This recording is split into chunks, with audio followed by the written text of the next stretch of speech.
Hello, I'm Mathieu Roche. I'm the CEO and co-founder of ID5, and I'm very happy to be here today to break a big announcement. We have our partner, Paul Zoghvian from Index Exchange. Hey Matthew, it's great to be here. It's great to have you. Let's start off with a quick introduction. Sure. What do you do at Index Exchange? Who knows? Someone can maybe tell me. So I am VP of Marketplaces at Index Exchange.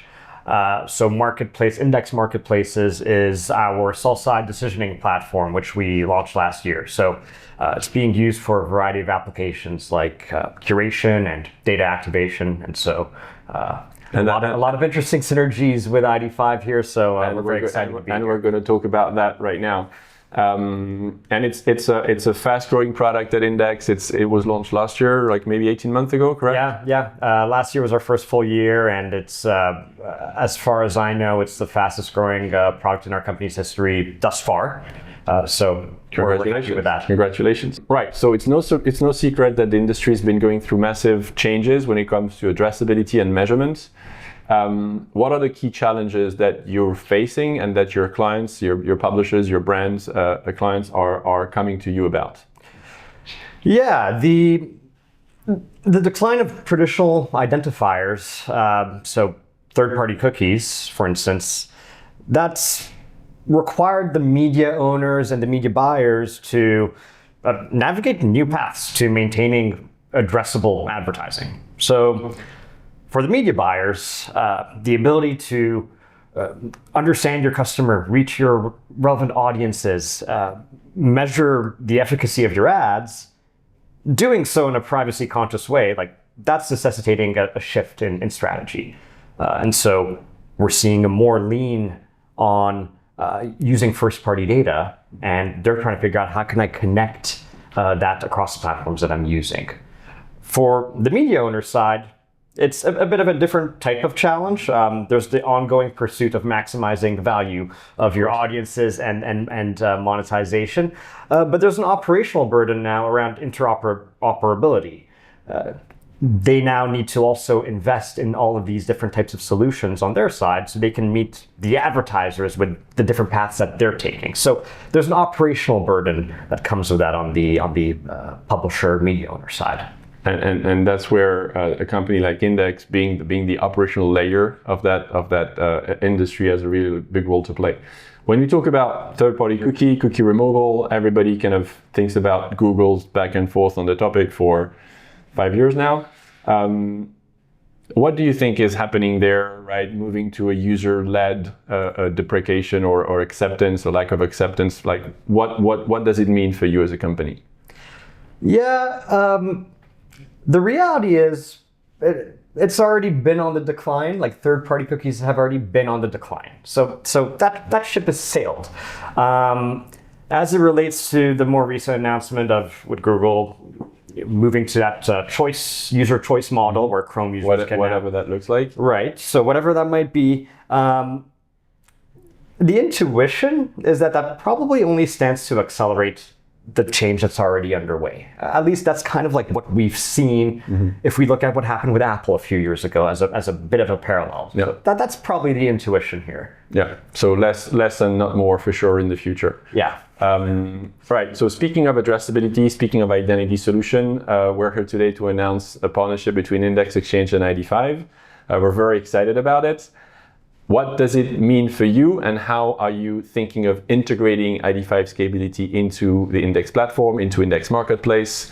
Tell us about that partnership. Yeah, so I guess I'd start with, we've always worked with ID5 in the context of passing the ID5 in the request to the DSP. So that was always happening for a long time. But I think what was particularly exciting for us was with Index Marketplaces, this kind of opened up a new way for us to interact with the addressability partners like ID5 and then with the data companies. So with marketplaces, we have sell-side decisioning where you can now activate data on the sell side. And you can get bigger scale.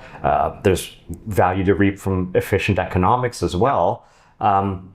But that was the big impetus for, like, I spent last year speaking to over 100 different data companies. And so the conversation we're always having is like, okay, like, this is really cool. You have really interesting data.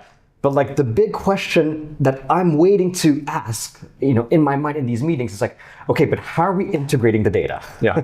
Like what's the key that connects the data to the inventory so that we can decision on the sell side, as you say? Exactly. That's one of the biggest questions that like we're thinking of and need to answer to like qualify these opportunities and bring these businesses on board. And so ID5 is now a path to doing that. So any advertiser or buyer agency who's using ID5 audiences, they can now directly activate that on the sell side. And from that, you apply your audience before the auction even takes place, basically, before it even goes to the DSP. And so you're able to get more scale as a result. And so that was the big motivator. We've taken a portfolio approach to addressability in general. Like we've worked with Privacy Sandbox, providing feedback and very proactively with the teams there. We've worked with contextual providers as well, seller-defined audience support, and then of course you can't round out the portfolio without also investing on the identity solutions, the addressability partnerships, and so. ID5 is one of the most commonly observed IDs that we see on the exchange, and so it made a lot of sense to be able to work with ID5 in a bit more of an intelligent way than we did in the past, which was just pass it along. Yeah, of course. Well, self-side decisioning opens up all of those opportunities for publishers to better monetize, for brands to kind of better overlay their audiences on top of the traffic that you represent. That's right. So that's a great opportunity. Okay, let's talk about other channels, because as you said, signal loss is affecting cookies, but it also happens in mobile with like less IDFAs because of ATT. It happens in TVs with IP addresses being cut or rotating. So it's a broader topic than just web. And CTV in particular is a big area of investment for Index Exchange. So what can you tell us about your role and how you're playing in that space at Index?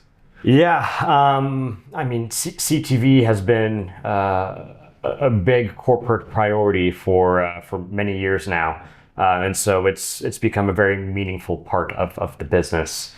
There's a few different ways that we've been very involved with just contributing to the standardization and the advancement of CTV. Like the reality is, programmatic is not fully equipped to take what is happening in the linear environments into the programmatic environment, and so it's a big transition. Which is a huge transition. Understandable. It's okay. Some of the ways where Index has been quite involved in, it's around the standardization of the specs. So like taking OpenRTB 2.6, there were a lot of contributions towards the standardization of ad podding, which is like the translating the ad break concept from linear to programmatic. More recently, right now, what the teams are working on is around live events. That is where we see the biggest opportunity right now in the CTV, streaming TV space. You have news, sports, these tentpole events, where there's now these moments of in 1 second, you can have 1 million transactions taking place. Millions. I think Andrew was saying that 21 million queries per second is what you guys reached with the to-be broadcast of the Super Bowl. That's right. We saw these bursts in the tens of millions per second. That's pretty intense. It's a monstrous amount, and so it's a very cool problem to have, but. It creates a massive strain on infrastructure. And the way that SSPs and DSPs work today with QPS controls, it never contemplated this dynamic. We just didn't have it before. And so that's what we're heavily invested in. We think, to really unlock the full potential of the streaming live events space, it's going to require standardization and more intelligent infrastructure. So we're going to continue working with the industry bodies like IB Tech Lab to develop those standards. And we're an infrastructure company. So we really believe that the sell side has a really big role to play in standing up these innovations and really tapping into the full potential of live streaming. Yeah, it's super exciting space. Also an area of investment for ID5, as I said earlier, right? Like bringing better addressability, better measurement to the TV world. Yeah. Very, very high on our priority list. So, well, let's reconvene in a few months to tell everybody about our progress in that relationship. But in the meantime, Paul, it's been a pleasure. Thank you for joining us, and thank you everyone for watching.